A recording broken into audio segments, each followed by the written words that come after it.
नमस्कार मित्र, आप लोगों का स्वागत है ये कानू ज्ञान चैनल में। और मैं क्लास 10 के हिंदी नीप के ईट 5 नंबर भाग जो सप्रसंग व्याख्या रह गया था वो मैं लेकर आज पेश हुआ हूँ।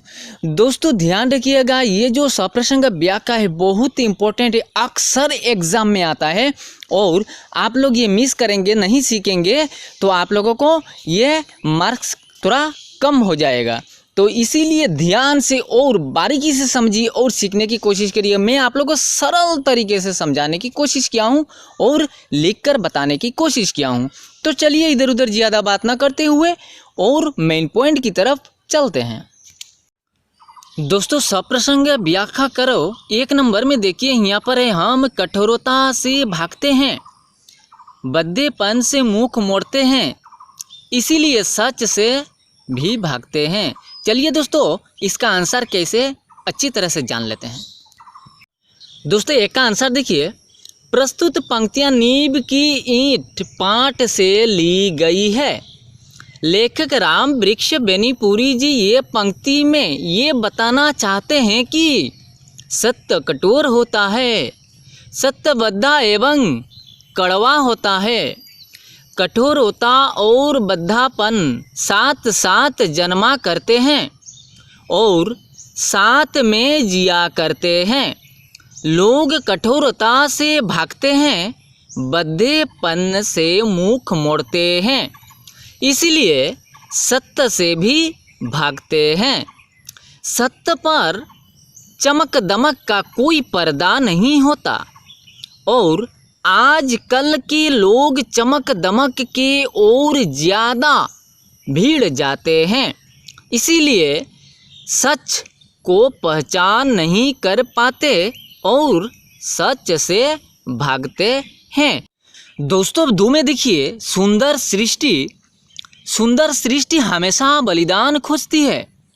बलिदान ईंट का हो या व्यक्ति का। चलिए दोस्तों इसका सप्रसंग व्याख्या कैसे होती है वो अच्छी तरह से जान लें।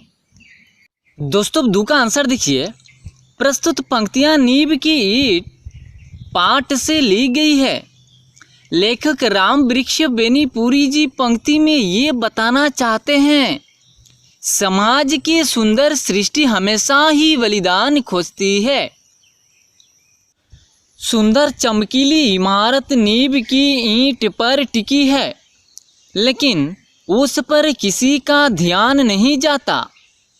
उसी प्रकार मौन बलिदान करने वाले लोगों के नाम कहीं नहीं लिखा गया और उनकी चर्चा भी कहीं नहीं होती। किसी भी समाज के मजबूत होने का काम मौन मुख बलिदान करते हैं और समाज के मजबूती बनाने वाले के नाम कहीं पर नहीं होती और उन्हीं लोगों की बलिदान के कारण सुंदर समाज की सृष्टि होता है। चलिए दोस्तों 3 में क्या है जानते हैं। दोस्तों वीडियो अच्छा लग रहा है तो लाइक तो ज़रूर करिए। दोस्तों 3 में देखिए, अफसोस कंगूरा बनने के लिए चारों ओर हुड़ाहुड़ी मची है। नींव की ईंट बनने की कामना लुप्त हो रही है। चलिए दोस्तों इसका आंसर क्या है जान लेते हैं। दोस्तों 3 का आंसर देखिए, ध्यान से देखिए, आप लोग एक ही बार में आ जाएगा। राम वृक्ष बेनीपुरी जी द्वारा रचित, वो जो ऊपर लाल रंग का लिखा हुआ है वो द्वारा के बाद रचित है। जैसे मैं फिर पढ़ रहा हूँ, राम वृक्ष बेनीपुरी जी द्वारा रचित नींव की ईंट पाट से ली गई है। लेखक ये बताना चाहते हैं कि आज हर व्यक्ति यश लोभी सेवक बनकर काम करता है, क्योंकि समाज सेवा से उसका कोई मतलब नहीं। अपना प्रशंसा अथवा अन्य किसी स्वार्थ से समाज में काम करता है। समाज के नवनिर्माण के लिए कोई काम करना नहीं चाहता है। इसीलिए लेखक कहते हैं कि समाज के नवनिर्माण के लिए नींव की ईंट बनने के लिए तैयार लोगों की ज़रूरत है। इसलिए लेखक ने देश के नौजवानों का आह्वान किया है। दोस्तों आज तीनों सप्रसंग देने में सक्षम हुआ हूँ। चैनल अच्छे लगे तो सब्सक्राइब करिए, बेल आइकन क्लिक करके रखिए नोटिफिकेशन के लिए, और कमेंट करिए कुछ प्रॉब्लम है तो। धन्यवाद मित्रों आज के लिए।